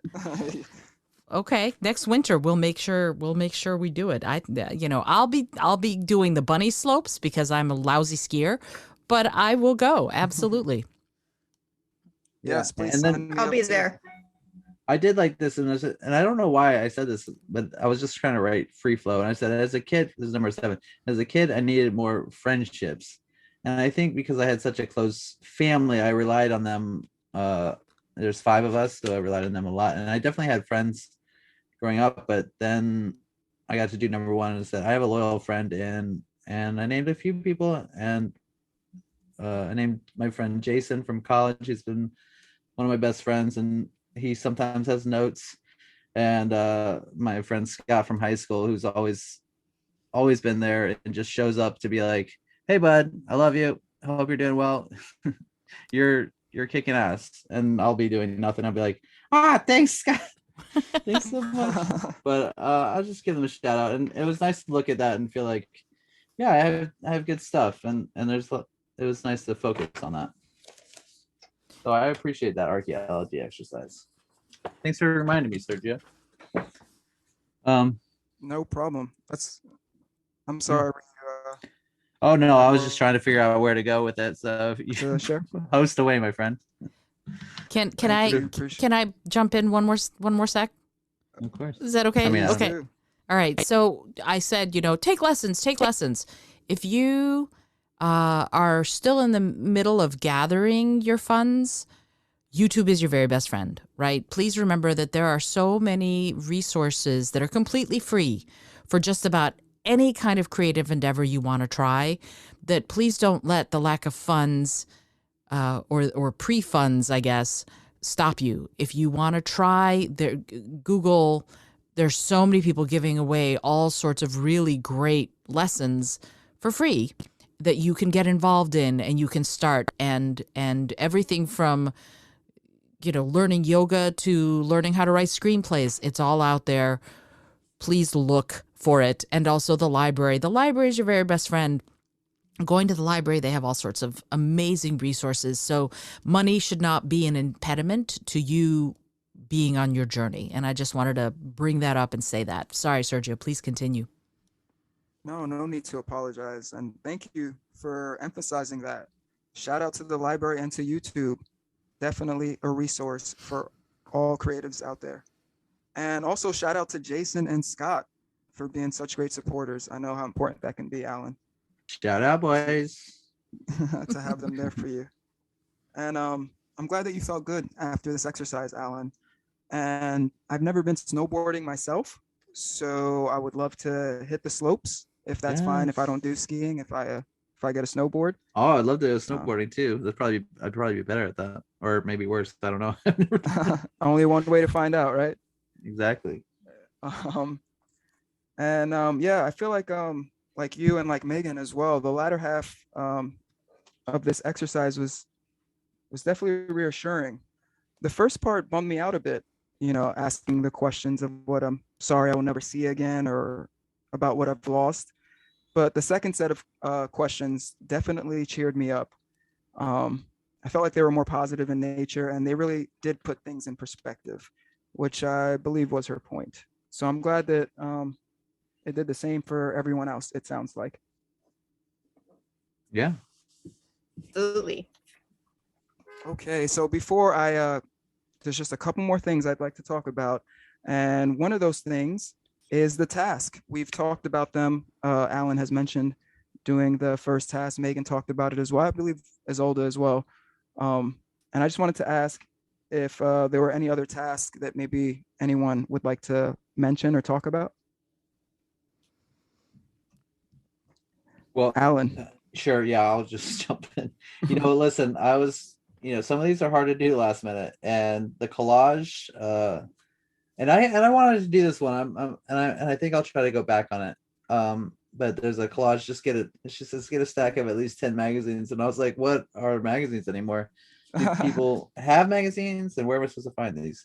And then I probably forgot about it, and then I was like, oh, I'm not getting them in the middle of the night. I was like, what can I do? But I was like, maybe I should just do something on the computer, like maybe like a little image thing. I didn't do that, but I just am kind of interested in doing this a visualization thing. And I think for me, I get a lot of guilt when I'm freely telling you guys that I'm not doing stuff, so that I'm hoping to relieve your guilt. But I sit around going like, I'm not doing this right. I'm not going to have the magical transformation that is promised by The Artist Way and Julia Cameron and everyone who's ever done it before, and talk about how great it is. And there was this, for some reason, there's this like a class that everyone took, like a commercial acting class. And I'm not going to say their names in this moment, because it's what I don't know when I should and when I shouldn't. So in this moment, I'm not going to say it, but I took this class and they were very good. And then everyone was getting jobs, and I never got a single job from this thing. And it may be my fault, but sometimes I fear that I'm not doing enough stuff here to get my the transformation I've been promised. But I'm trying to let go and just be like, I am changing and I am doing what I can, and this book will be back for me to do it again. And Isolde, you're a great model to be like, I've done this 3 times and you're still getting stuff out of it, I assume. Mm-hmm. And so I know that's about this task, but I want to say one other thing, and this maybe I'll say is my secret space or whatever. I felt like I had to come up with something, but you mentioned finding everything on YouTube, Isolde, and I've had a weird relationship with TikTok because I'm like, what is this place? Am I just wasting time? And I find really interesting things, and I'm letting myself like things and collect little videos that I like. And that's been kind of normally I'm like, don't get attached. This is just a frivolous thing. But I'm just like, let me enjoy this stuff. And there was a music one, and this woman said, like, put on your headphones. And so I got these headphones that Elise is letting me borrow, and they're super good. And I went and grabbed them, and I started listening, and it's called 8D sound. Have you heard of this? 8D? No. Sound? No. So it's like an auditorial, like a museum in your head, and you put on the speakers, and then the music is on the right side, it's on the left side, it's far away, it's close. And they're playing and they're messing with like songs that are, well-known songs and new stuff. And it was just such like I was just like, whoa, I think I like this, but it could be too much at some points. But for the moment, I was like, really cool. And then I followed this woman, and then I found her Spotify link so I could listen to more of that stuff. And I was just like listening to the music while I was actually going to try to read Stray Dogs while listening to it, but the light was wrong. So I just did something else, played on my iPad. But that was really cool. And I think I credit this journey with getting me open to more exploration than I have been previously. So That's really great to hear. And I'm sorry, I just want to shout out Stray Dogs one more time. I highly Stray recommend it. Dogs. Listener, if you ever thought about getting into comics and maybe superheroes wasn't your thing, check out Stray Dogs. Megan, were there any tasks that stood out for you this week? Or would you like to comment on anything that Alan and Isolde said? or Yeah, just definitely. Alan? Well, I think that Alan, you are not the only one who has had like anxiety around the idea that, oh gosh, am I doing enough of the work of the artist way to get the transformation I'm supposed to have? Like Mhm. I mean, I have that thought every single week. So you're Yeah. I relate as um, well. but also the sacred space one to me going into the bookstore, that was the sacred space. It was so like it was like this hush just came over the universe when I went into the bookstore. I've missed it so much, and just the experience of being in there for a while and just being able to do my own thing with the some of my favorite things in the world, which are books, was really really amazing. And also I would say that I really like the idea of the collage, but for me, like I don't really keep paper magazines around. What I did do is I started putting together a Pinterest board, which is Yes. so that was useful for me in as an alternative to just having physical evidence of it. And yeah, so I kind of had a interesting relationship with the task this week. Let's see who hasn't gone yet. Anybody else have anything they'd like to Isolde. talk about? Isolde. Me. Yeah. Wow. This is a tough one. The sacred space for me, I'm of the belief that sacred space is anywhere you decide is sacred space. So I can have sacred space sitting in the middle of Port Authority. I can have sacred space going to, the labyrinth at Chartres. I can have sacred space anywhere. It's what I decide is sacred space. There's a movie with Gabriel Byrne and Patricia Arquette called Stigmata, which was marketed as a horror film or whatever, and it's not. It's a deep, intellectual, intelligent thriller, and a lot of what the whole point of the book is that there is this that somebody's saying that they found sort of the last lost scroll of Jesus or whatever, and it was found in this vase in a cave in Israel, blah blah blah, whatever. Anyway, there's this beautiful thing that this last psalm is supposed to say, and it says, "The kingdom of God is inside you and all around you, not in buildings of wood and stone. Lift a stone and you will find me." I forget what the last part is, something, and I'm there. But the whole point of like the kingdom of God is inside you and all around you, not in buildings of wood and stone, just resonated with me. I think sacred space can be anywhere. So whenever I hear her talk about sacred space, I'm like, it can be my little altar that I have to meditate near. It can be my bed. It can be sitting on my front porch. It can be paying to go to the top of the Empire State Building. Anywhere can be sacred space. So that is sort of my takeaway, is I can get into that place of feeling like I am in awe of where I am, because I am in awe of most places. So there's that. As far as the other ones, the movies, I have a few perfect movies in my mind, and because I don't follow rules well, I listed more than 5. Star Wars, Princess Bride, The Mirror Has Two Faces, When Harry Met Sally, Empire Strikes Back, and Hugo. And I could list African Queen and Maltese Falcon and all of I have tons of Dial M for Murder, I think, is a perfect movie. Tons of movies. What they have in common, I think, is that they are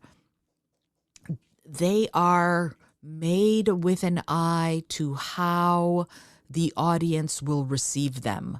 So it's not just I'm telling you a story and you're going to like it. It's more I am very interested in having the elements of these stories be something that you find moving on the deepest and the most profound levels. And each of these movies to me does that. It moves me in a profound, I would say, primal way, and that's what they all have in common. So there's my thought. I think that was it. Sergio, what about you? Any of these stand out for you? Yeah, but I wanted to say that it really sounds like just you yourself is the true sacred place. Your true sacred place is just you, and that's really wonderful to hear, that you're able to be your own mobile sacred place that you can just take anywhere, right? Because it's just you. Yeah, I love that. I have never thought of it in quite that way, but yeah, that's lovely. Thank you for saying that. Awesome. No, that's really amazing. And yeah, so there's a few tasks. I did all the tasks this week actually. Yeah. I typically try to do at least over half or 70% of them, but this week I did all of them, which was nice. And there's a few that I'll talk about. I'll talk about the collage because a few of you tried that. I love that Megan was able to do her collage through Pinterest, which is another accessible thing, another resource, just in case you don't have physical media or papers to be able to do this. So listener, if you're listening and you're wondering, I couldn't do this because I didn't have any magazines. Okay, I'm hearing you. I'm hearing you. Or Alan. Yeah, just try Pinterest or something like that.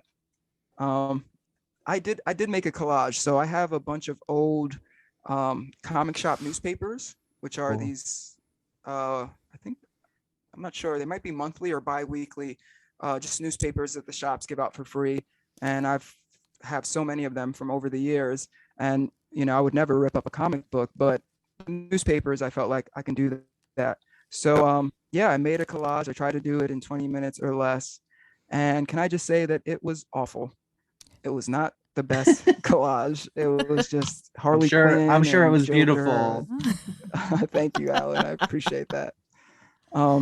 Speaking of appreciating, it really did make me appreciate artists out there who are able to compile these images and really create these beautiful collages, which is amazing. So shout out to them.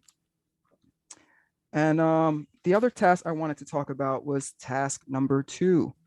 So I collect a lot, as you probably already know or surmised, and not just comic books. I collect a lot more than that. I also love to collect vinyl records. It's one of my favorite things. I'm a musician myself, and music is a big part of my life. So I listened to a vinyl record. I listened to one of my favorites, which is the Supremes A Go-Go, the 9th album from the Supremes. One of my favorite albums. It's so catchy. I can't help but dance every time it comes on. And yeah, I listened to both sides. I didn't just, she asked to just listen to one side. I listened to both, and it was a really wonderful experience. That's cool. Thank And you. it's interesting, when she wrote the book, vinyl was big, and then it went away. So we would have listened to the whole CD or the whole MP3 album, and now vinyl is made sort of, it's had a rebirth, and so now you could very easily listen to both sides of an album. I think that's really interesting. The more things change, the more they stay the same. Yeah.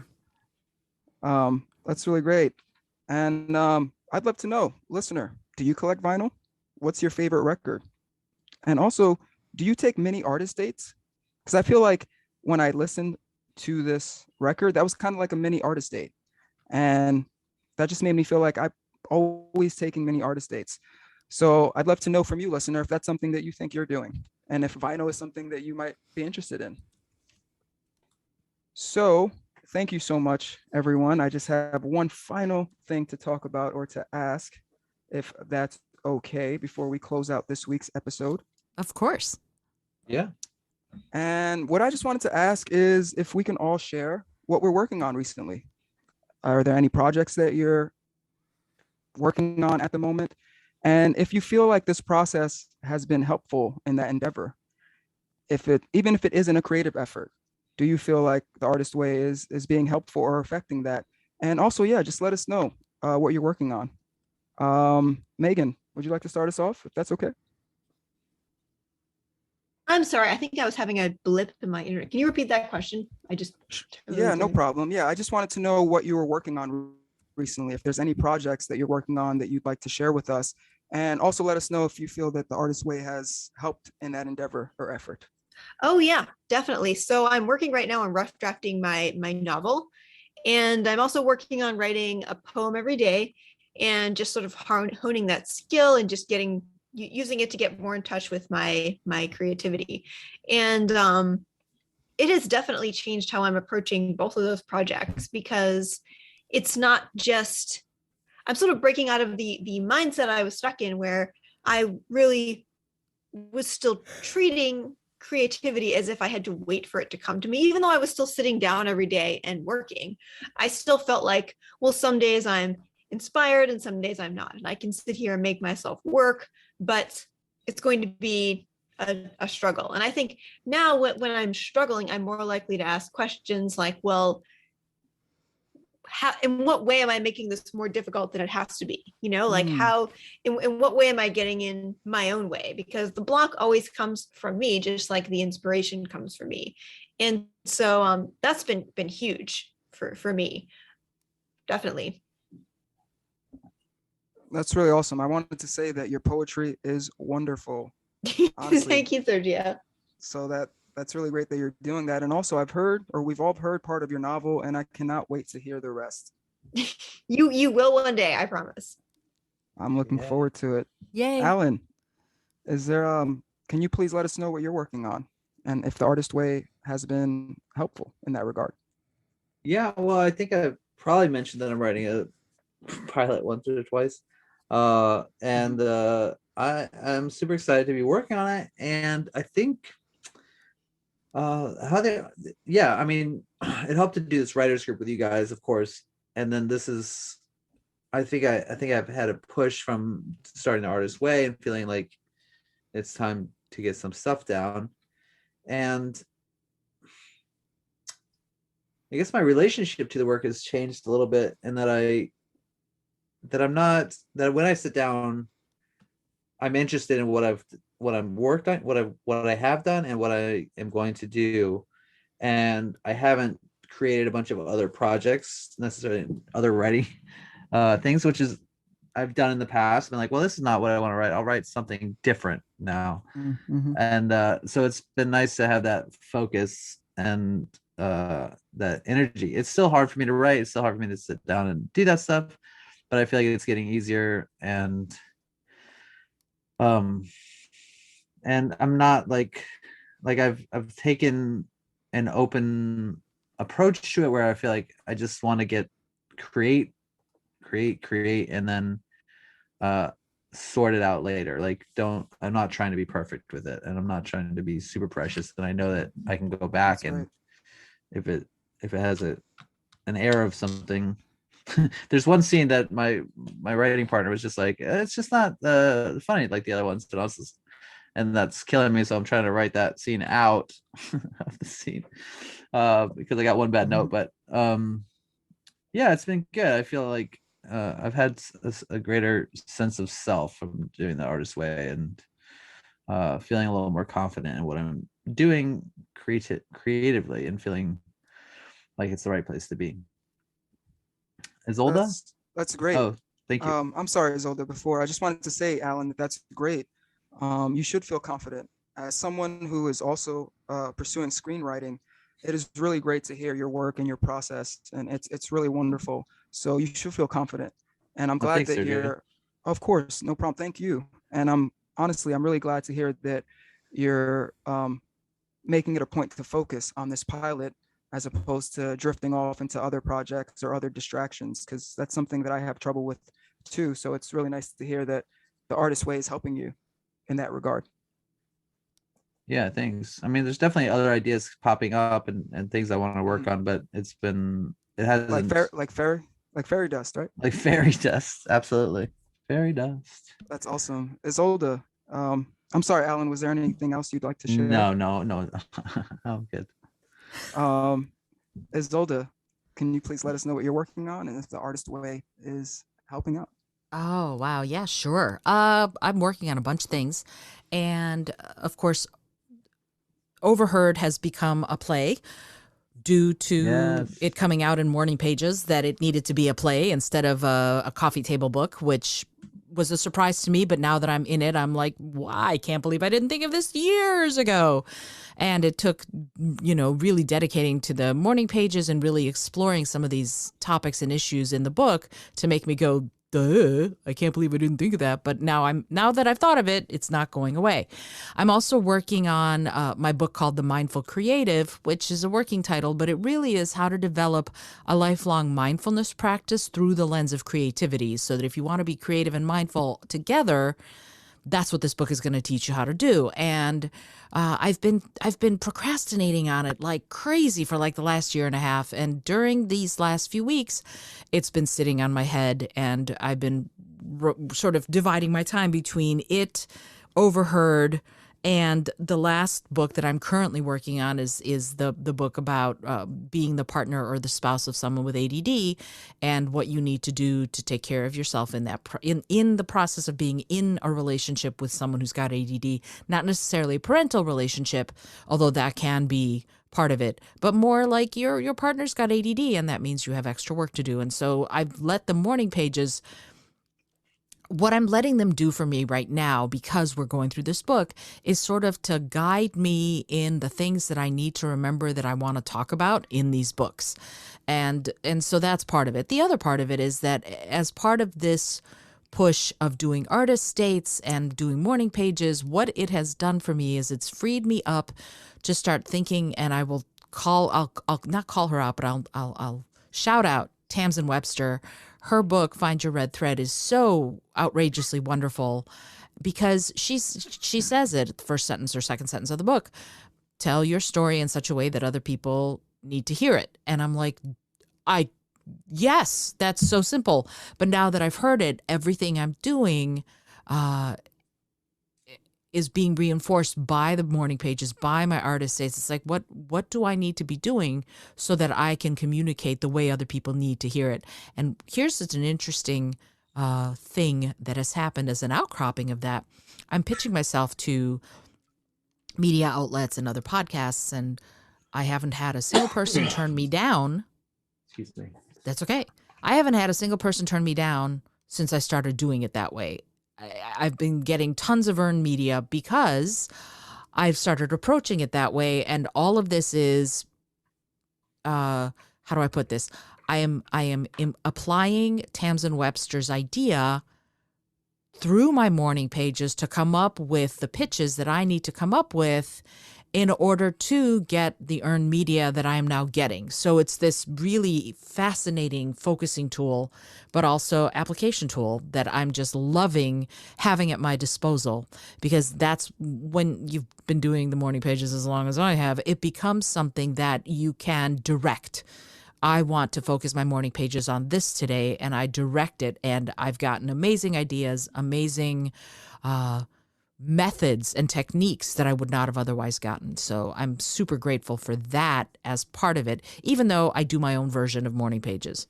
So there you go. It's all, yeah, sorry to jump in. It's all that makes me feel validated in saying that I'm learning to communicate with myself, because it sounds like you have learned to communicate with yourself and drive where you want to go, driver. It's all that. Absolutely. Absolutely. And I'm so glad you said that, Alan. Yeah, I think that's really true. That eventually we all have to sort of realize that the person we most need to shake hands with in this life is ourselves. That's cool. That's beautiful.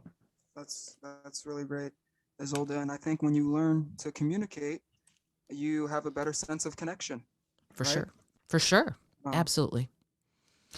And I'm so excited for your play and just everything else that you're working on.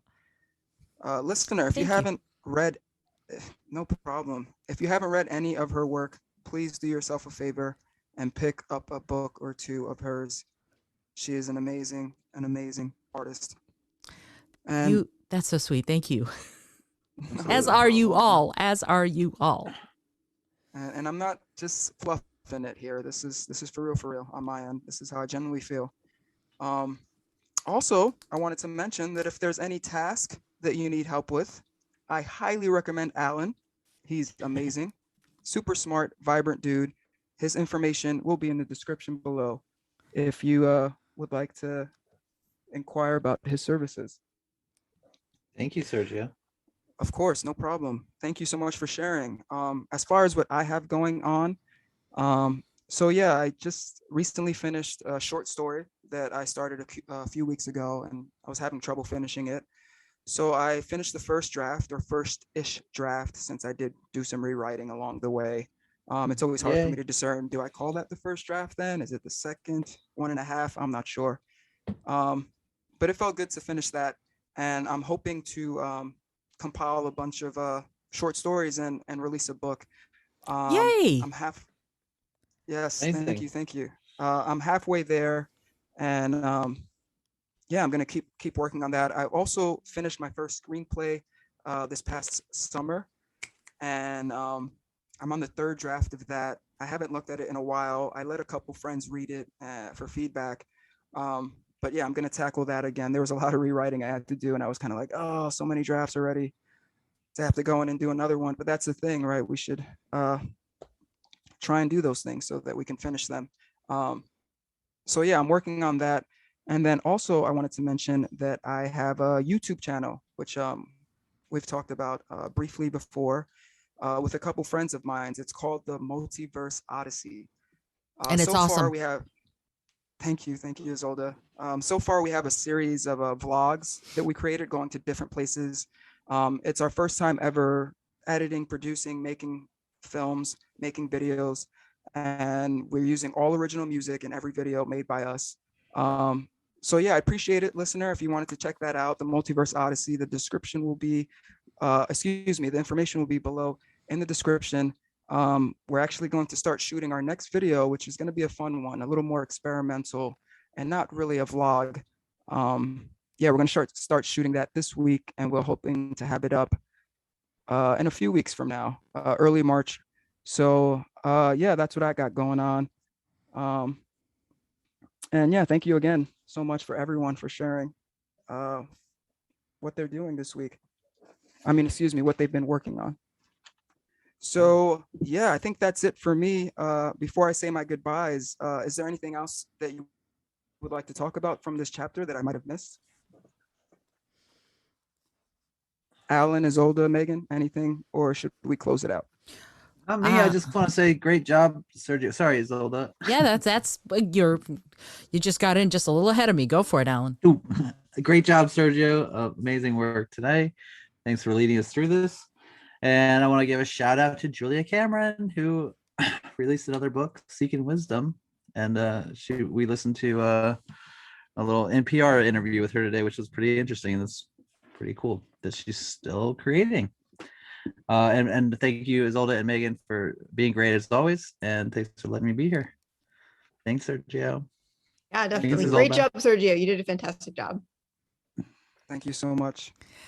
Yeah, Alan came in and just ahead of me to say, "Great job, Sergio. This was really cool." Well, again, you're such an amazing listener, and you're able to tease out things that I'm only going to speak for myself, but I'm sure Alan and Megan feel the same way. You're able to tease out things we didn't even know we needed to say, so that's really cool. So thank you so much for taking on the monumental task of corralling certainly me, because you know me, I like to talk. So yeah, I'm going to have all the information for how to get a hold of all of us in the show notes. The Multiverse Odyssey there's going to be a link to that YouTube channel, and also to Thank Alan's, you. absolutely, and to Alan's TaskRabbit, all the work that he Just can one more, do for you. Yeah. Go for it. I'm sorry. I just wanted to give one final thank you. Thank you, Isolda. Thank you, Megan. Thank you, Alan, for allowing me the opportunity to host this wonderful, to host an episode of this wonderful series, this amazing podcast. I really do appreciate that. And thank you, listener, for listening. I hope you enjoyed yourself. And please let us know how we're doing. Let us know how you're doing on your streaming platform of choice or your social media platform of choice. Please don't be afraid to talk to us and let us know how this process has been for you. Thank you again so much. Isolda, please take it home. Yes. So Sergio just said everything that I wanted to say. And yeah, if you're interested in getting in touch, that would be great. If you want to leave a review of the show, I would love to hear on the podcast, on the Apple Podcast app. You can leave a review of the show of an episode. Tell us what you're thinking. We would love to know, because this, it's a vulnerable thing to be an artist, to decide that you are going to make something out of nothing, because that's what creativity is. It's making something out of nothing from your perspective. So if you're doing it, if you've got the courage to start, we are here to cheer you on, just like we're cheering each other on in our process. I am Isolde Trachtenberg on behalf of the Innovative Mindset podcast, along with Alan Fessenden, Megan Vasilis, and Sergio Giovanni, saying thank you so much for being here. If you want to buy me a cup of coffee, support the podcast, I would love it. The link for that is on the show notes too. Until next time, as always, I remind you to be bold, be creative, and most of all, be kind.